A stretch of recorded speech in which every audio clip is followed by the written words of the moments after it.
So I asked Dominic, why China?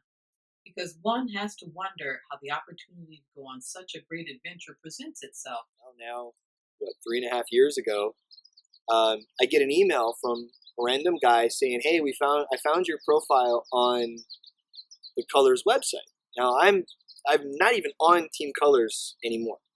Now I'm rolling with Box. I've gone through my contract. I'm like, wow, that profile should have been taken down. But I start talking to the guy, and he says, I see what you do with all the adventures and with all the sports and stuff like that. And he says, I'd really love for you to come over to China and speak to people with disabilities about what you do.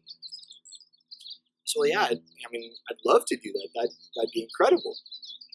And so we talked over probably about a 6-month time span. And he says to me, yeah, we've got the funding together to bring you over to China for a while. Let me know if you're still interested. Yeah, absolutely. So they bought me a ticket. I flew over there. It was the end of 2013, and went to a bunch of different cities. It was like 26 days. I think I was there the first trip, and we did the hike, bike, trains, planes, automobiles. Like, we took every form of transportation and just bounced around in different places and tried to tap in with groups, because the Chinese population is it's so scattered, um, and so the disabled population has a really hard time of gaining information. Some of the rural areas, there's one computer hooked up to Wi-Fi in the whole entire village. And so we tried to organize as best we could and get groups in different cities. And then we would travel from city to city and meet up with those groups. And I'd show them my bike, and we'd kind of wander around. And it went from just me showing my bike to me then kind of monkey see, monkey do. They would see me do tricks in my chair. They'd see me do wheelies. They'd see me jump curbs. Things like that, and so they would start trying those things as well, and it grew from there. We saw how much of a draw it was, and Josh, the guy who invited me over, he says, we should do this again. Well, yeah, so Josh and we were talking about how we saw, the good that it did. We saw the draw that it had, and so we decided, this is something we want to continue. This is something we want to do again. And so we kept talking. I had come back to the States, and we kept in contact, and we started putting another trip together for me to come back. And so about a year later, packed up my bike, packed up all my gear, and I came back. And we did the same thing. We bounced from city to city, and we brought my bike around and showed people. We went to a big care and rehab expo in Beijing. Met with groups in Shanghai and all along the eastern coastline, and did a couple of those trips over the years. And then last year, we decided that we wanted to do a trip that was dedicated just as a trek. No, it was something that we were gonna hand cycle. We were gonna get a group together. We were just gonna ride, and that was the whole focus of it. And so Josh planned out the route, and we started in Shangri-La, which is almost to the Tibetan border of China, and it's deep within like the Himalaya mountains. In fact, we started at an elevation of about 11,500 feet in the mountains, and we went for 8 days basically along the roads, along their what's called G roads, and it was pretty much all paved.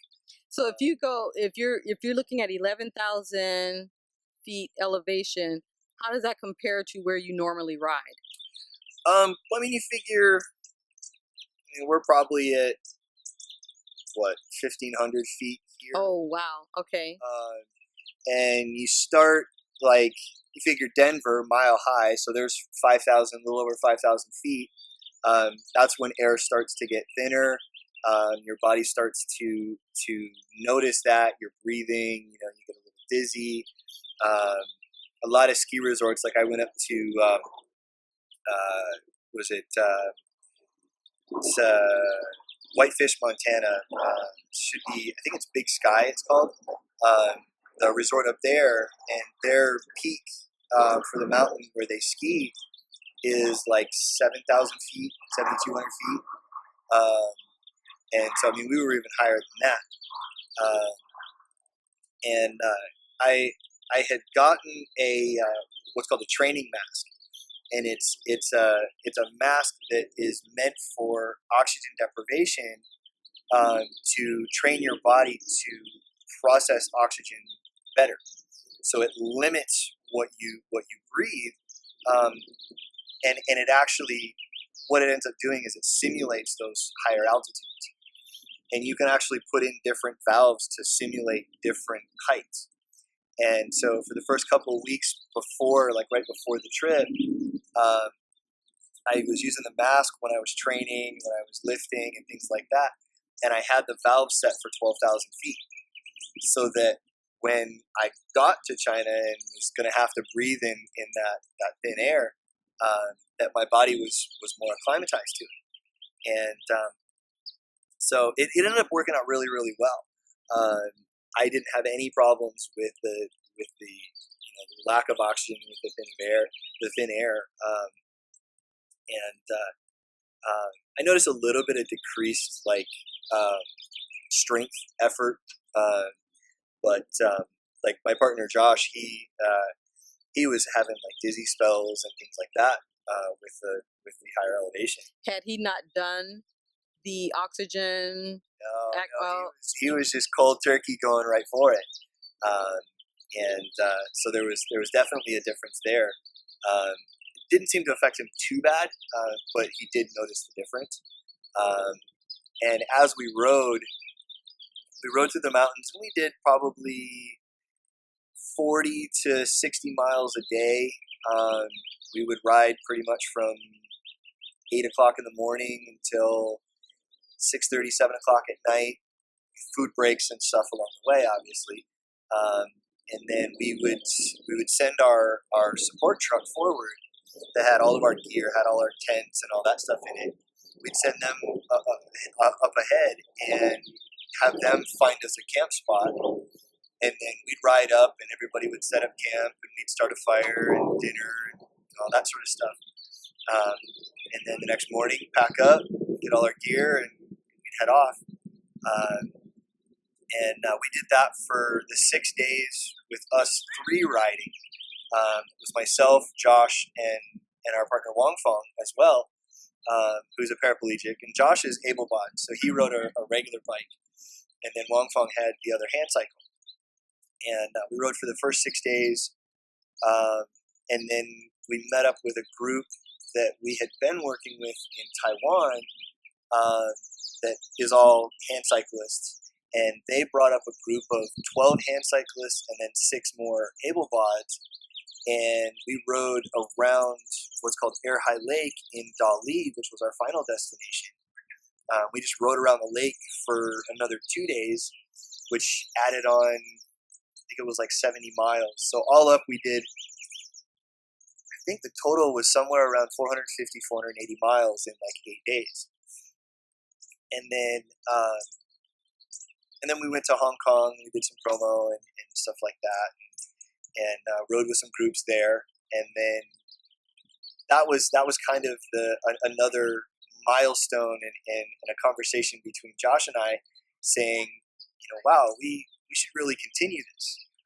The program being Krankin Thru China, why don't we just continue every year and take a little chunk out and crank all the way across? And so this year, now coming up, end of the month, I leave, and we're going to start in Dali, where we ended, and we'll continue on to the next chunk. And this one is, again, going to be about 500 miles. But we're going to do it in 10 days. So, and the elevation will be back down. We're going to start at like 6,500 feet in Dali and go down to, I think, like 2,700 feet. So out of the high elevation, out of any of that, and not near the hill climbs and such that we had on the first section. And then continue. We decided, every year we'll just take that chunk out. So, how many more people do you think you'll pick up along the ride this year? Well, we've got a total of 6 hand cyclists now, and I think it's 10 people all up that's taking the whole entire distance. And Josh has decided that he wants to hand cycle as well. So instead of him riding a regular bicycle, he'll actually be riding a hand cycle, even though he's able-bodied. He's not like, he doesn't have to ride a hand cycle. But it's one of the big things that we wanted to show was that hand cycling isn't just for people with disabilities. A hand cycle is fun for everyone, and it's a great exercise. It's a great form of conditioning and just a fun activity. Period. So how do you prepare, get in shape, and keep the momentum? Really, all of us weren't in the best shape.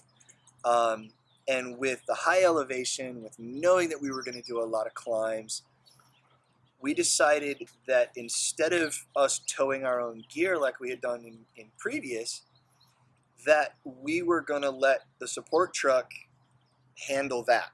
Like, we've got it, let's take advantage of it. And so we did. We packed all of our gear, and we just had our bikes. We just felt that it wasn't, we probably would have not made our destinations each night. We would have struggled so much with that extra weight. So we opted to take advantage, like I said, of the support truck. This year, with where the riders are at, I'm not entirely sure what we'll do, because the terrain is completely different. We're less into the mountains, so not near as much hill climbing, but we're also dealing with inexperienced riders, guys that aren't conditioned. So not really sure what we'll do there, but regardless, it's going to be the most incredible trip. What about the weather? What's the weather like? When we were last year, we did the trip at the same time, and when we were up in the mountains, it was 65 degrees during the day, 60, 65 during the day, and probably low 40s at night. So we froze at night. I was, fully clothed, thermal layers in a, 3-season bag, like all cinched up. But this year, the lower elevation will be an advantage, a temperature advantage. And we should be probably, stay around 50s, 60s, maybe 70s during the day. That's good riding weather during the day, because you're expending energy, and that cool weather keeps you feeling good. Oh yeah, and that's one of the things too, is the weather helps you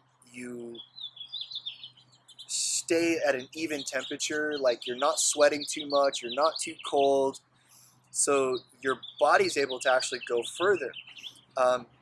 And one of the cool things too that I love about this trek and the location and everything being in such rural China is that there was almost every single day where you'd be almost to the end of the day, and your body's just beat, your mind is spent, you've been riding all day, you're just done with it. And you look off in the not too far distance, and you see like snow-capped peaks. You see the mountains off in the distance. You see the forest, or we would see these rice terraces that were 1,000 years old, still working, still pumping out rice. And you would see those views, and it was almost like this emotional recharge. It was like you didn't even care how bad your body hurt. You wanted to get to that peak. You wanted to finish. And so it like gave you this extra adrenaline. It gave you this second wind, and you dig in and you keep going. I mean, it was the most incredible feeling, because there were days when it's just. If you'd like additional information about the team's trek through China, visit their website at krankinthruchina.com. That's KrankinThruchina.com.